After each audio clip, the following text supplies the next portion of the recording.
The sky split open on a quiet Tuesday morning. People thought it was just another strange atmospheric event at first. Maybe auroras, maybe lightning storms, maybe some satellite junk falling from orbit. But then the clouds moved like waves in the ocean, rolling and boiling unnaturally. The wind stopped, birds vanished, animals cried out and ran for cover. Then came the ships. They were massive, shaped like spears, dark and glittering like obsidian knives. Thousands of them, 9,900 exactly, we later learned, pierced the atmosphere, moving in a perfect formation over every major city, town, and military base. They hovered without sound. No warnings, no diplomacy, no communication. And then, without hesitation, they began the assault. Beams of light struck buildings and turned them to dust. Screams filled the air. Our weapons, missiles, jets, tanks did nothing. Our satellites were jammed. Our leaders disappeared from airwaves. The world panicked, and in the first hour alone, over 30 million people were dead. But Earth was not a place you could conquer in an hour, or in a day. Because Earth has humans, and humans don't lose quietly.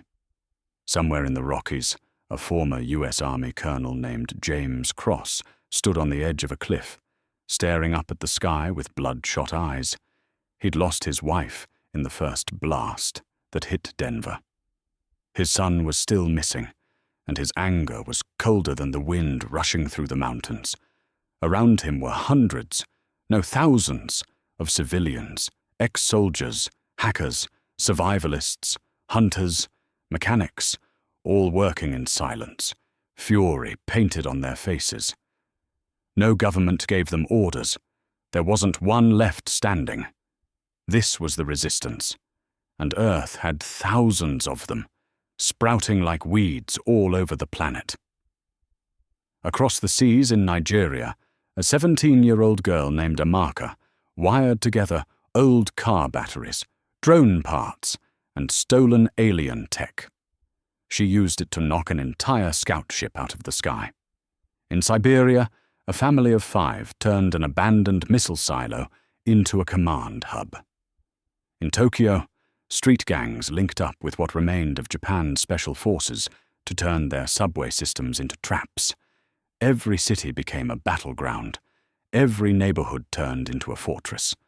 Farmers took up rifles. Kids learned how to rig traps. Grandmothers with kitchen knives stood watch at night. We were supposed to break. They were sure of it. The aliens, the Krithak Dominion, had never met a species like us. They'd crushed 47 worlds before us, subdued over 9 billion sentient beings. They enslaved, harvested, and erased entire civilizations. But they made a mistake with Earth. They didn't expect humans to get mad. They didn't expect humans to fight dirty. And they sure as hell didn't expect humans to learn so damn fast. In less than 10 days, we stole their tech. We hacked their signals. We poisoned their food processors. We ambushed them in forests, jungles, subways, sewers. We captured a few of them alive, and that's when we learned the most shocking truth. They didn't understand pain. They didn't understand fear. They'd evolved in sterile, predictable environments where everything was calculated.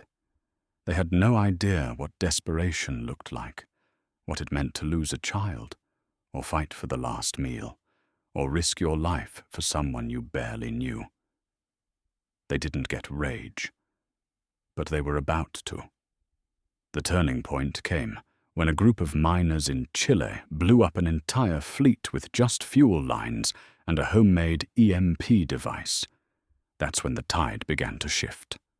1 ship, then 5, then hundreds. We didn't just fight them. We took them apart, piece by piece, made their weapons ours, turned their own machines against them. We hunted them in the shadows of the cities they tried to erase. By the time Earth's sky cleared, 7 months later, Only 17 of those 9,900 ships were still functional. They limped away, crippled, smoking, full of holes. And even those? They didn't go home. They fled. Because Earth wasn't just another conquest. Earth was a graveyard for invaders. And the universe was about to learn why you never, ever underestimate humanity. The remains of the alien fleet littered the ground like twisted skeletons. In Central Europe, massive chunks of black metal hulls lay scattered across farmlands and forests. Some were still burning, others hummed low, eerie sounds, signals without purpose. Scientists, hackers, and survivalists worked side by side, picking through debris, cataloguing every circuit, every shard of weaponry, trying to make sense of the technology that had nearly ended the world. But revenge burned brighter than curiosity.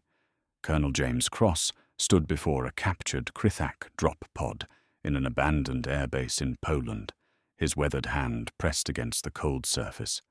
A scar now cut across his left eye, shrapnel from the Denver strike. He didn't care about pain anymore. He barely even remembered what peace had felt like. Beside him, a Russian tech engineer named Lena Volkov pried open a control panel with a crowbar, revealing a tangled mess of organic wires and blinking cores. She wiped blood from her forehead with a gloved hand. "They're grown, not built," she muttered. "These things, they're alive." Cross didn't flinch. "Then we kill them like animals." Word traveled fast, even in a world shattered by war. The Krithak weren't machines. They weren't even what most would call aliens. They were hive-bred conquerors, a hybrid of sentient flesh and synthetic control, programmed to dominate. But that was their weakness too. They followed orders. They didn't adapt. They didn't evolve like humans did. In the ruins of old New York, a resistance cell called the Scorch dragged a living Krithak commander out of a downed scout ship. He was 7 feet tall, armored in a semi-living exosuit, and his face had no eyes, only ridges where sensory organs pulsed faintly. He hissed and struggled in their electrified chains. A woman named Bree Cardenas, once a firefighter, now leader of the Scorch, stood before him with a shotgun resting on her shoulder. She wasn't here to ask questions. She was here to send a message. "You sent almost 10,000 ships," she said coldly. "You thought we'd kneel." She raised her hand. Her people activated a holotransmitter hacked from the Krithak systems. It opened a real-time broadcast across the surviving Dominion fleet, what little was left of it, orbiting the moon, trying to decide whether to retreat or die fighting. The Krithak commander shrieked something in his native tongue, but Bree didn't care. She shot him in the chest, twice. The transmission stayed on long enough to show his body slump to the floor, dead. Then she leaned into the camera. "Earth isn't yours, and we're coming up there next." The footage went viral in every underground network, every bunker, every human stronghold still breathing. For the first time since the invasion began, people weren't just surviving. They were uniting. No governments, no borders, just humans. Angry, stubborn, brilliant, terrifying humans. Across the Pacific, in the ruins of Beijing, a teenage boy named Liu Zhen discovered a way to overload Krithak energy cells using concentrated radio frequencies. In less than a week, kids in India, Brazil, South Africa, and Canada were building their own pulse bombs using scraps from alien wreckage.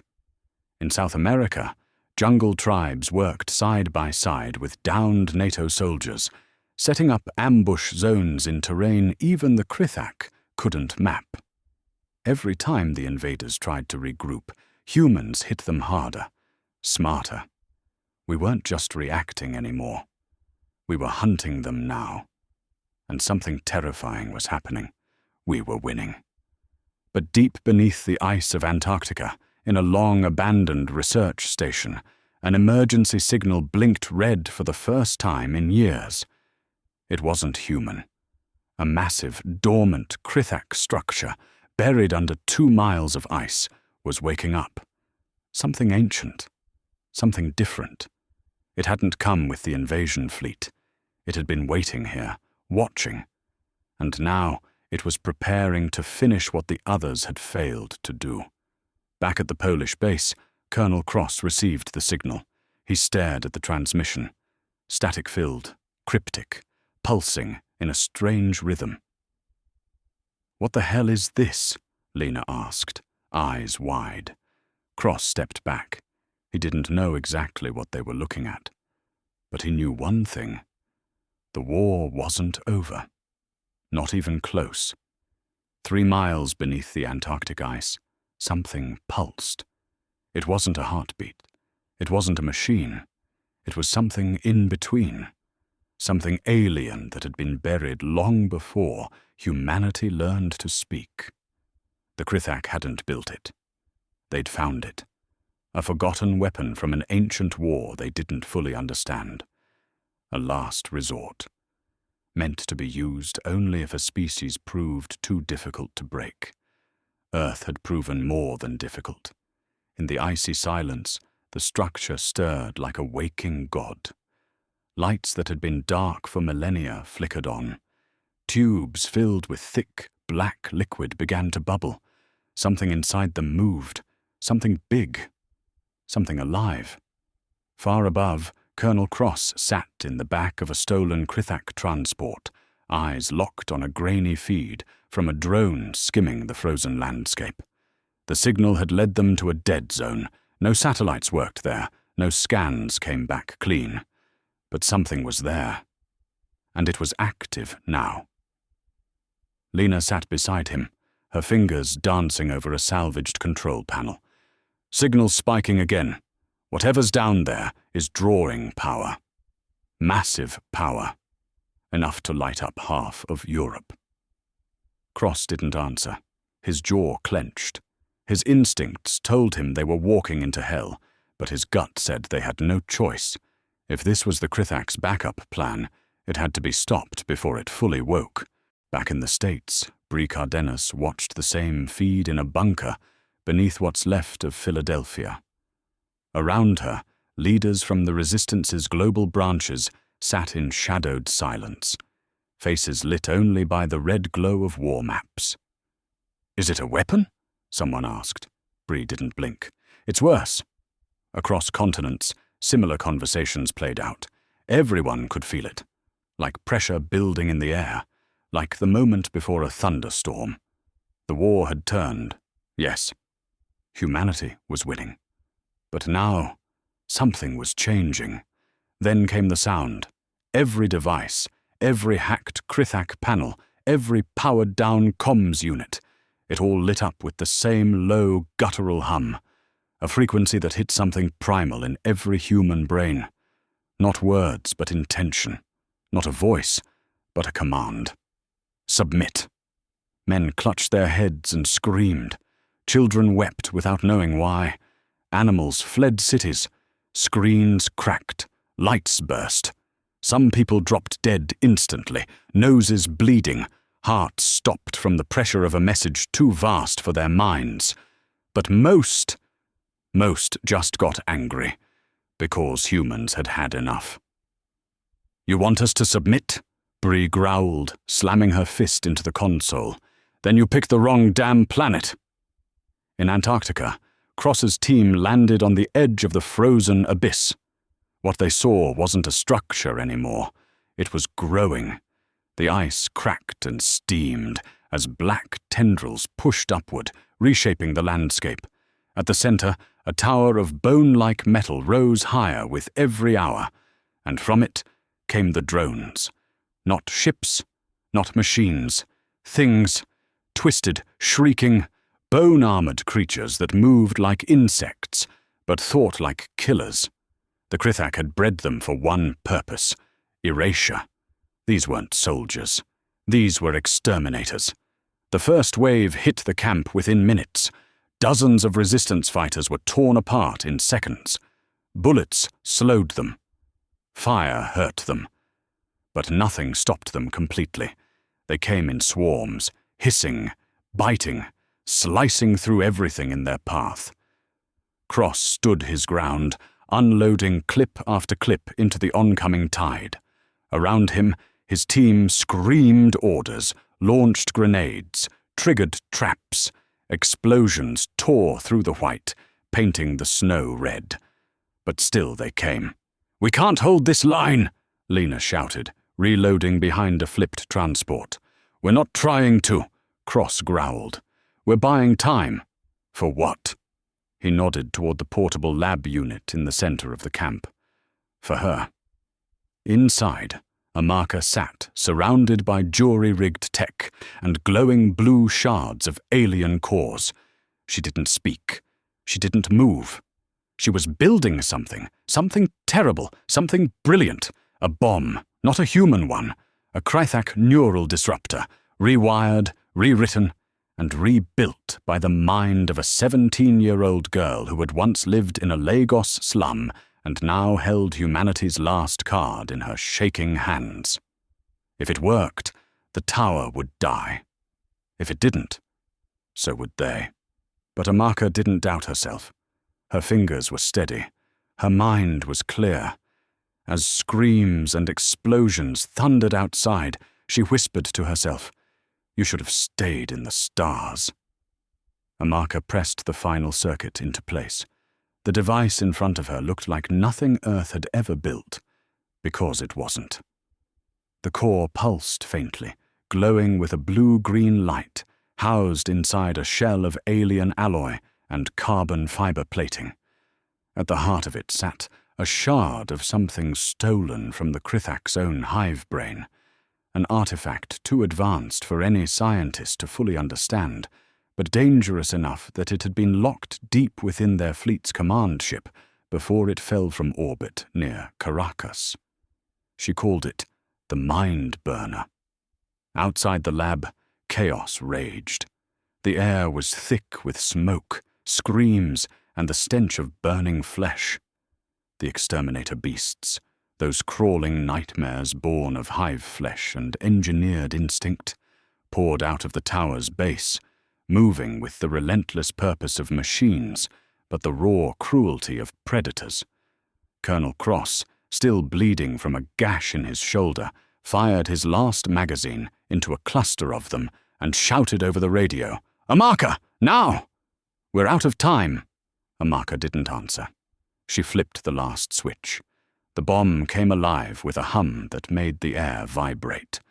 Lena, crouched beside her, stared at the glowing device.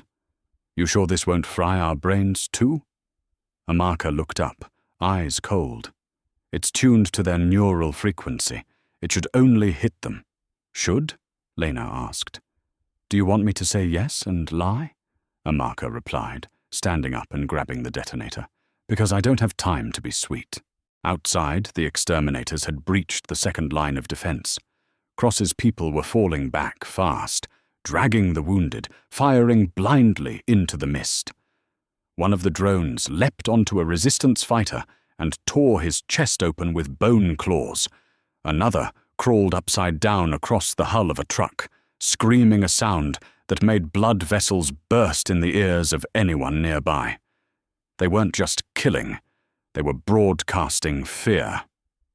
Cross kicked open the door to the lab, his eyes wide with panic. "Do it, girl! Light this nightmare up!"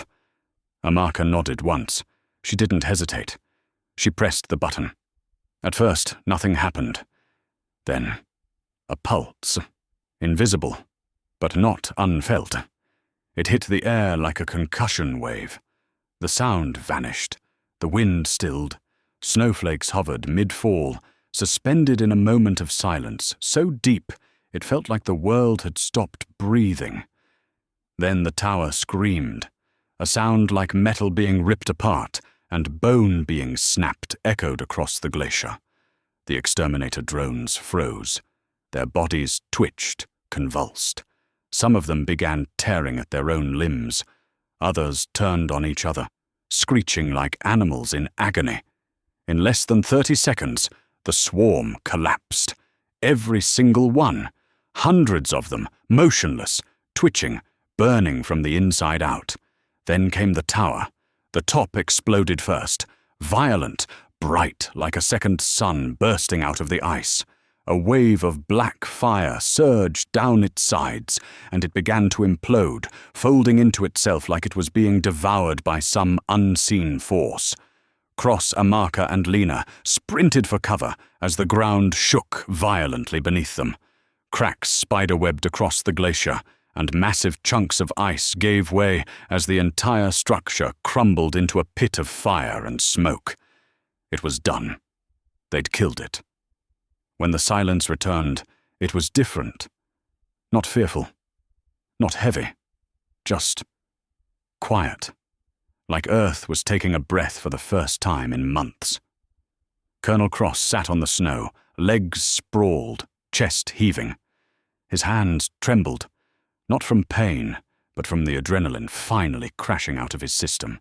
Amaka dropped beside him, covered in ash and sweat, her braid half burnt off. He looked at her.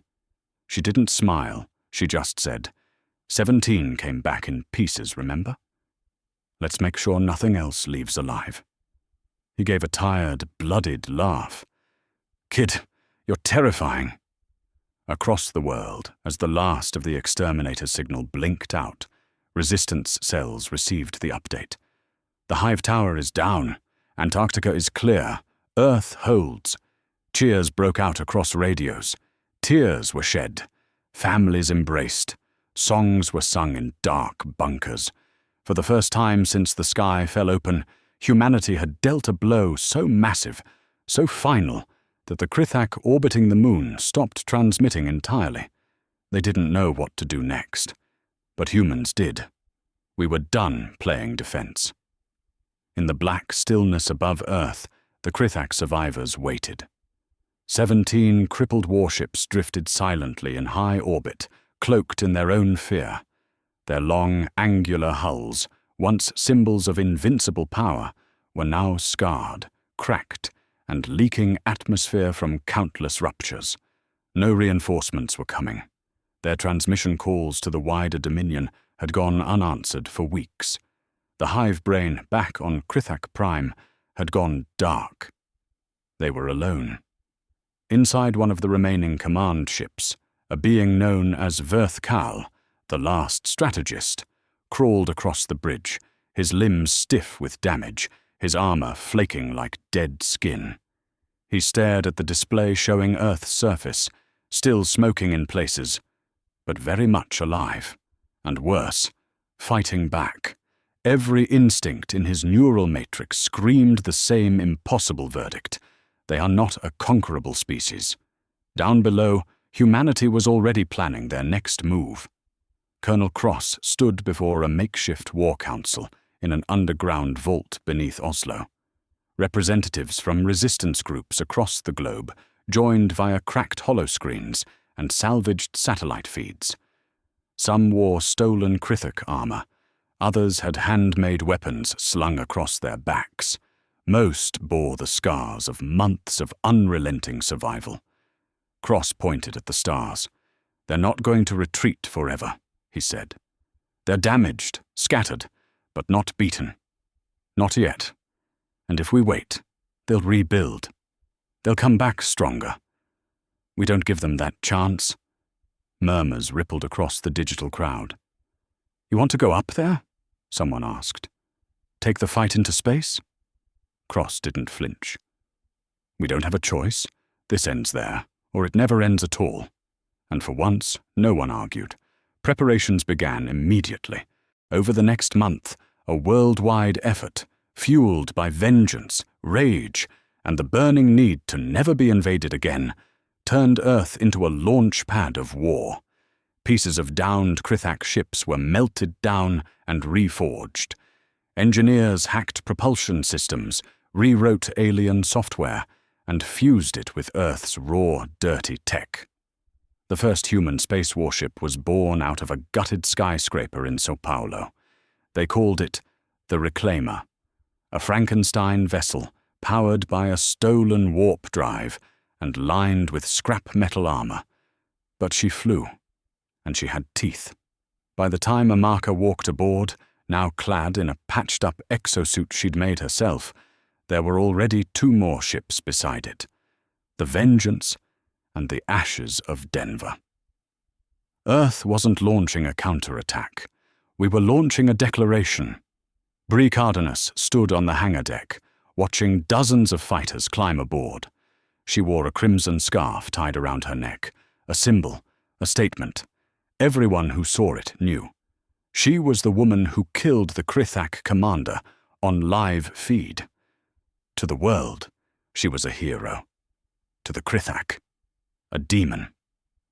"I want one of those ships in pieces," she said to Amaka, who was inspecting the energy cores, preferably screaming. Amaka gave a nod. "Let's make them remember Earth like a nightmare they can't wake up from." As launch day approached, people all over the world stopped to watch the skies, not in fear, but in awe. The scars of invasion still marked every city, but now, so did something else. Hope. A 6-year-old girl in Cairo painted pictures of starships on broken walls. An old man in Berlin, who had fought in Earth's last human war, whispered through tears, "We're not the prey anymore." Then the countdown began. The Krithak ships in orbit detected the ignition sequences too late. Their remaining weapons were offline, shields flickering. Some tried to send distress calls, others considered self-destructing. None of it would matter, because humanity wasn't sending diplomats, or warnings, or peace offerings. We were sending us. The sky above Earth lit up once more. But this time, we were the ones leaving the planet. The Reclaimer roared out of the upper atmosphere, followed closely by her sister ships. Fighters swarmed behind them like hornets from a broken nest. The stars welcomed us with silence. The Krithak didn't fire. They ran, or tried to. The first of their ships, a former command vessel known as Vale's Spear, was caught just before lunar orbit. Bree's ship, the Ashes of Denver, crashed through its weakened hull and tore it open from the inside. Human boots touched alien floors, and fire followed. Inside that dying ship, as Amaka uploaded a virus that scrambled their last navigational systems, she paused to record a message on a hacked comm link. One sentence, broadcast on every frequency the Krithak still had. "This is Earth. You came for us. Now we're coming for you." Blood soaked the stars. Not metaphorically, literally. Inside the ruptured carcass of Vale's Spear, the Krithak's green-black lifeblood floated in globs through zero gravity, smeared across walls and drifting with the bodies of its crew. Limbs twitched, chitin split. The last survivors shrieked in high-frequency bursts that no human ear could translate, but their meaning was clear. They were afraid. Bree Cardenas, floating through the central core of the ship with a pulse rifle in one hand and a combat knife in the other, was already coated in gore. Her scarf had been ripped, her shoulder armor dented from a Krithak drone's dying strike. But she didn't slow down. She moved like a machine, one fueled by loss, vengeance, and something deeper. Satisfaction.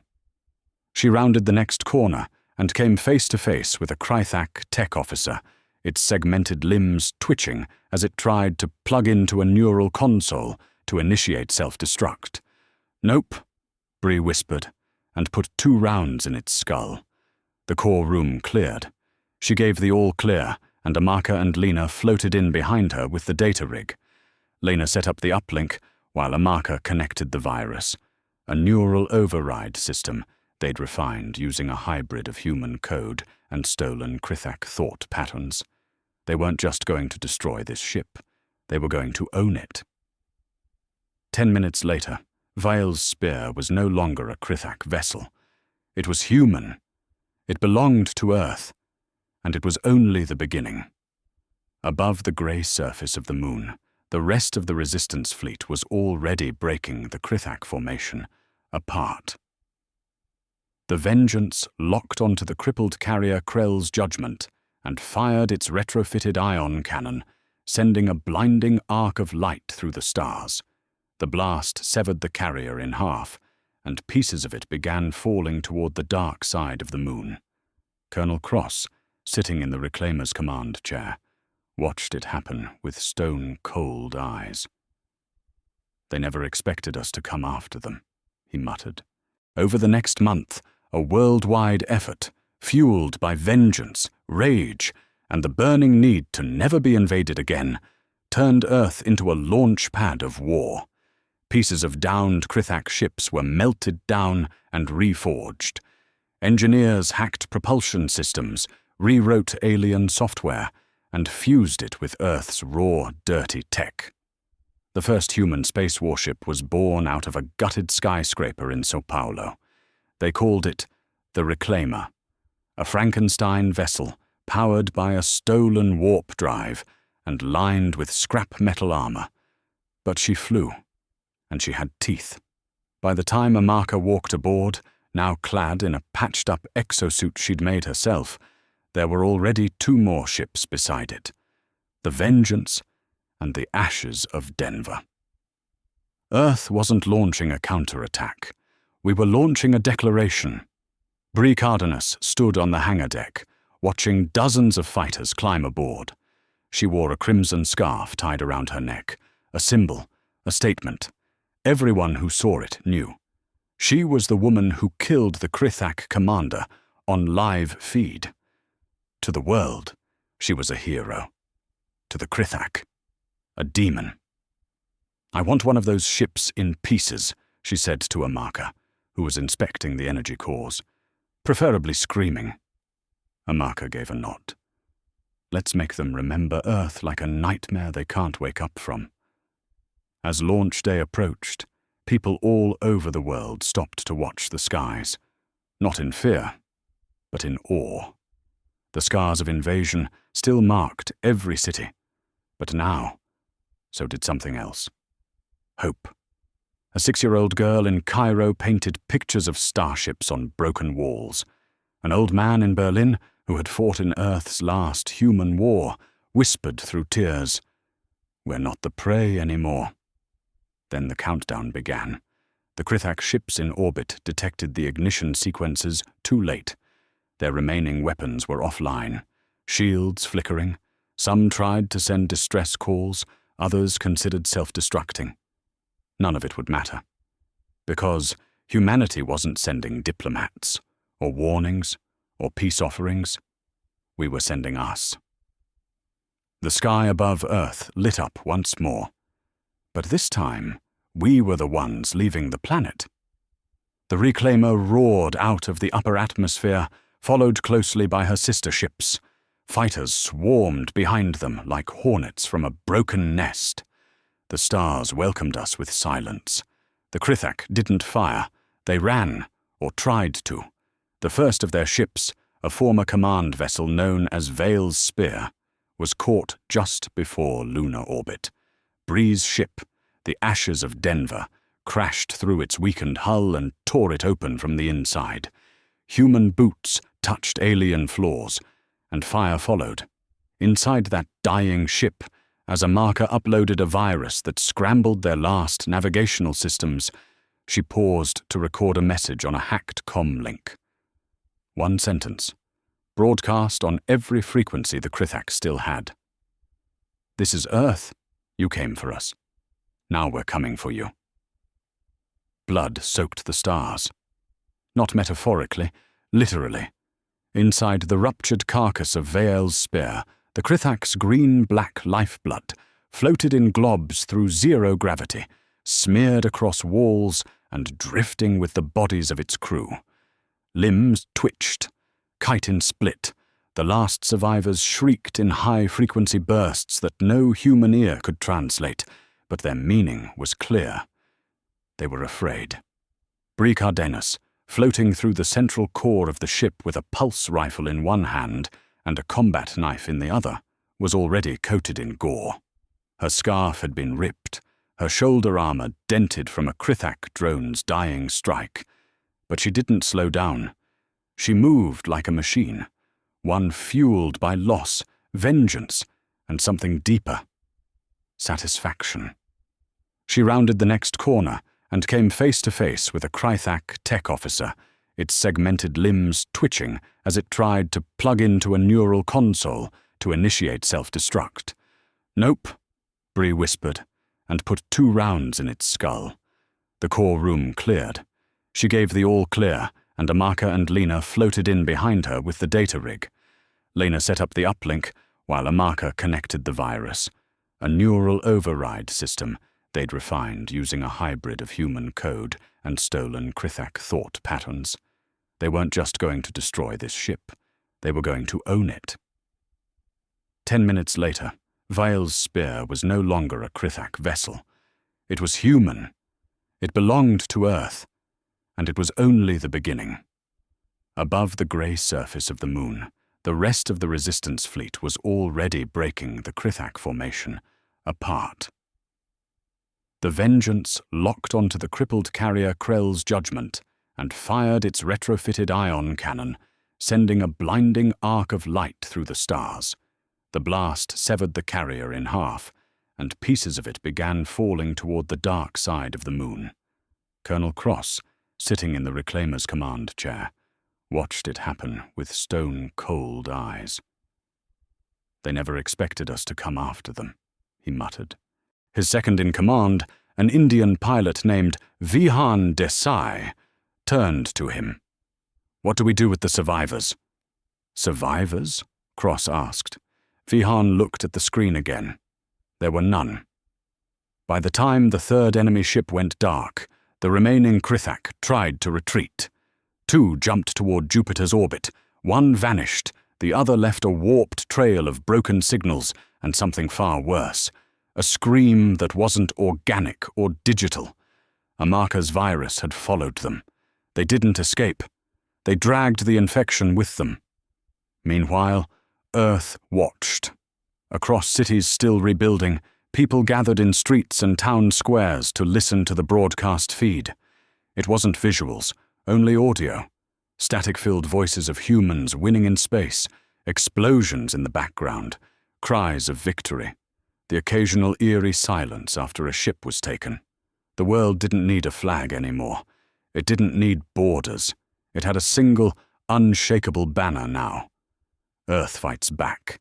In Nairobi, a young boy yelled, "We got one," as a resistance ship took down a cruiser. In Berlin, an old woman kissed the photo of her son, who had died in the first wave of invasion. In New Orleans, a gang-turned militia projected the fleet's position onto an abandoned church wall and cheered every hit like it was a championship match. We weren't just winning, we were avenging. But even as the last Krithak ship in orbit exploded in a silent flash over the Pacific Rim, a signal reached the edge of the system. Not a message, a beacon.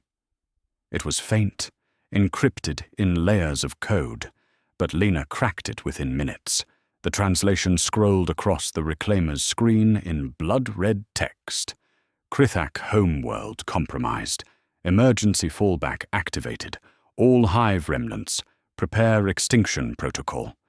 Colonel Cross read it twice, then again. "What the hell does that mean?" Vihan asked. Cross swallowed hard. "It means they're not just running. They're calling everything back."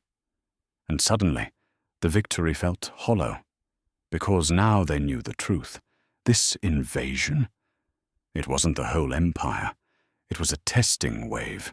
Earth had passed the test, and the rest of the galaxy had just been warned. The silence after the beacon was deceptive. It felt like calm, but Colonel Cross knew better. Silence wasn't peace. It was the inhale before the scream, the stillness before the sky turned red again. He stood in the Reclaimer's war room, staring at the projection of the signal they intercepted. Extinction protocol. It pulsed faintly on the screen like a heartbeat, cold and mechanical. A warning to all Krithak remnants: scattered across the stars. Earth wasn't just a target anymore. It was the enemy. Vihan ran a hand through his hair. "Sir, we've tracked the origin. Deep space, way beyond Pluto. Whatever's left of their home fleet. That's where it's coming from." Cross nodded. "Then that's where we go." "Sir, that's not a mission," Lena cut in, her voice tight. "That's suicide. We barely held them off here. Their core systems could have thousands of ships. Tens of thousands." "Good," Cross said, voice low. "Let them gather. Let them believe we're too afraid to come. That's when we hit hardest." He turned to Bree, now standing quietly with her helmet under her arm, eyes fixed on the screen. "You still up for leading ground assault?" She grinned, teeth bloody. "I want to burn their history." And just like that, humanity's warpath was clear. We weren't stopping. The fleet began the long jump. Dozens of Earth-made ships, all built from Krithik bones and human brilliance, roared out of lunar orbit. The warp jump was risky. The drives weren't designed for human minds. Most of the fleet would be unconscious during the trip, preserved in suspended states to survive the neurological stress. But not Amaka. She refused to sleep. Wired into her rig inside the Reclaimer's systems chamber, she monitored every pulse, every flux. She had rewritten the Krithak code from the inside out. If the drives faltered, she'd bring them back by hand, or die trying. She kept one photo taped to her screen, her mother and brother, both killed in the Lagos massacre during the first wave. "I'm coming for the ones who sent them," she whispered as the jump began. They emerged in a dead system. No sun, no light. Just the corpse of a forgotten moon and a planet hollowed out like an egg. The Krithak homeworld, or what was left of it. The planet was encased in a massive ring-like construct, half machine, half hive structure, crawling with organic tendrils. Hundreds of ships, thousands maybe, floated in defensive positions around it, forming a wall of teeth. "They've been waiting," Vihan muttered. "No," Cross said. "They've been hiding." Amaka patched into the comms. "Their entire system runs on hive synchronization. If we can spike their neural frequency again, like we did with the Exterminator Tower, we can collapse their fleet." Lena shook her head. "It took us weeks to build that last disruptor." "We don't need weeks," Bree said. "We've got their tech, we've got their language, and now we've got their fear." They began assembling the new Mind Burner, a version 100 times more powerful, directly tied to the planet's neural core. If they could launch it through the center ring, detonate it near the hive brain, it would unravel everything, collapse the Krithak consciousness in one glorious burn. But the Krithak weren't passive anymore. They came. Wave after wave of ships erupted from the darkness, swarming the fleet like hornets. The first impact hit the ashes of Denver, breaching its lower decks. Bree barely made it to the bridge alive, blood soaking her visor. "Keep going!" she screamed into the comm. "Don't slow down!" The Reclaimer took the lead, powering forward with the Mind Burner prepped in its underbelly. Human fighters broke formation to shield it, sacrificing themselves in flashes of fire and steel. Inside, Cross gripped the launch switch. They reached the edge of the hive ring, and the Krithak unleashed their last horror. From the shadows of the hollow world came a living fortress, a vessel the size of a small moon, pulsing with thousands of eyes and massive limbs of flesh-wrapped steel. It wasn't just a ship. It was a hive titan, their final weapon, grown over centuries, designed to destroy planets by devouring them from the inside. It opened its mouth, rows of serrated bioblades glowing with energy, and prepared to intercept the Reclaimer. Vihan screamed, "It's going to eat us whole!" But Cross didn't blink. "Not if we feed it something first." He slammed the launch command. The Mind Burner fired. It tore through the void like a flaming arrow, heading straight into the Hive Titan's open maw. For a breathless second, everything stopped. Then the Titan convulsed. A wave of light exploded from its core. Raw, blinding, burning thought unleashed into the void. Across the Krithak fleet, ships shuddered. Some exploded on the spot. Others turned on each other. Entire formations spiraled out of control, crashing into the ring. The hive mind was screaming, burning alive inside its own brain. Earth had struck the mind itself, and it was breaking. The universe burned with silence, not peace, not surrender, just the absence of thought, of command. The Krithak hive mind, ancient and absolute, had been shattered from the inside. Their neural grid, once flawless, synchronized across light years, was now a storm of static and screaming echoes. Ships twisted in space, cannibalizing each other in confused violence. Some fled blindly, smashing into debris fields. Others floated aimlessly, like corpses with beating hearts. But the Hive Titan? It lived. Barely. The mind burner had gutted its core, turning its synchronized brain into a writhing mess of rogue signals and phantom commands. But it hadn't died. It had gone feral. No longer controlled by the Dominion, no longer bound to strategy or logic, it moved by instinct now, rage, pain, and survival. Its massive jaws, still glowing with neural fire, snapped shut around the remains of its own fleet, tearing through friend and foe alike. Whatever semblance of a fleet the Krithak had left was being devoured by their own beast. From the Reclaimer's bridge, Colonel Cross watched in awe. "My God," Vihon whispered.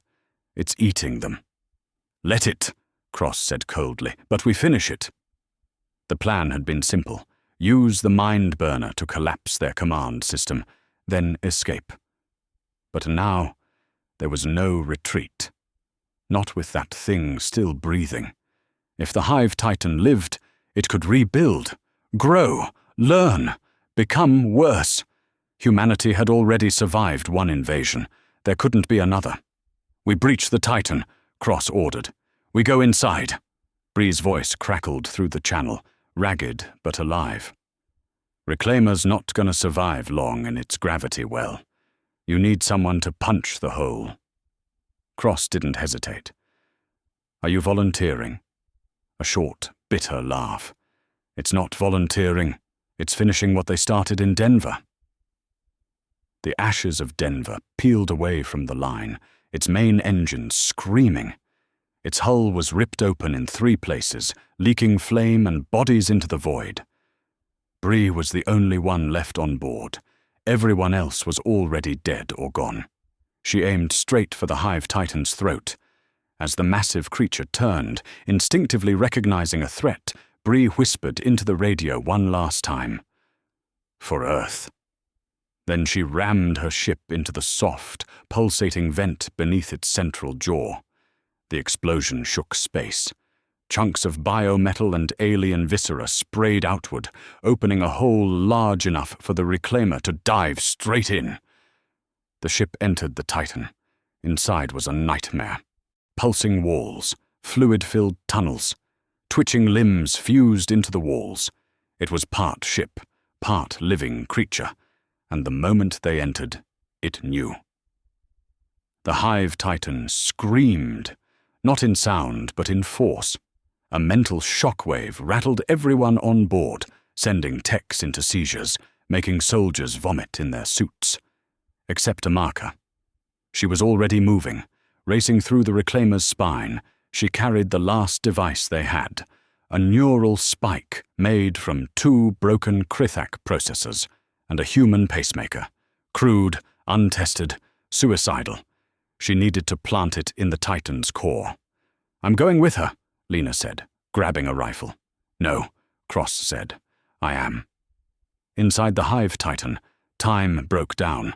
They passed organs the size of buildings, nerves that sparked when touched, echoing screams of all the memories the hive had consumed. Whole worlds, now just static in its guts. They reached the core. It was beautiful. Terrifying. A brain-like mass, floating in liquid light, pulsing with the last gasps of a dying intelligence. Cross stared for a moment, then looked at Amaka. "You sure it'll work?" She wiped blood from her eyes. "I'm not sure of anything anymore." She stabbed the spike into the core. It didn't explode. It whined, a high, rising sound that vibrated everything, everywhere. The Titan convulsed. Its limbs flailed, its body twisted in the void. Ships around it were knocked away like toys in a hurricane. But inside? Inside it burned. Every nerve ignited. Every memory unraveled. The Krithak's last thoughts, war, domination, conquest, were overwritten by the most human of signals: rage, defiance, survival. And then it died. The hive Titan collapsed inward, its mass folding like origami in fire. The reclaimer barely made it out, hull tearing, engines failing, atmosphere bleeding. In the distance, Earth watched a second sun bloom in deep space, then vanish. A signal came through the static. Bree's voice, pre-recorded. "If this goes out, it means we won. Don't look for me. Just promise me this. Never forget who fired first. And never, ever let it happen again." Silence returned to the stars. But it was a different silence. Not fearful, not broken. Just earned. Months later, Earth rebuilt. Not just its cities, but its soul. The old flags were gone. No more nations. Only one name mattered now. Terran Union. Children learned the history of the invasion and the resistance. Monuments were built, not to politicians, but to fighters. Bree, Amaka, Cross. The farmers who shot down scout ships. The orphans who wired EMPs. And high above Earth, in orbit, floated the first Terran dreadnought. Sleek, black, with engines born from alien fire. Its name? Vengeance Ascended, because humanity had one truth now. We don't wait to be conquered. We conquer back,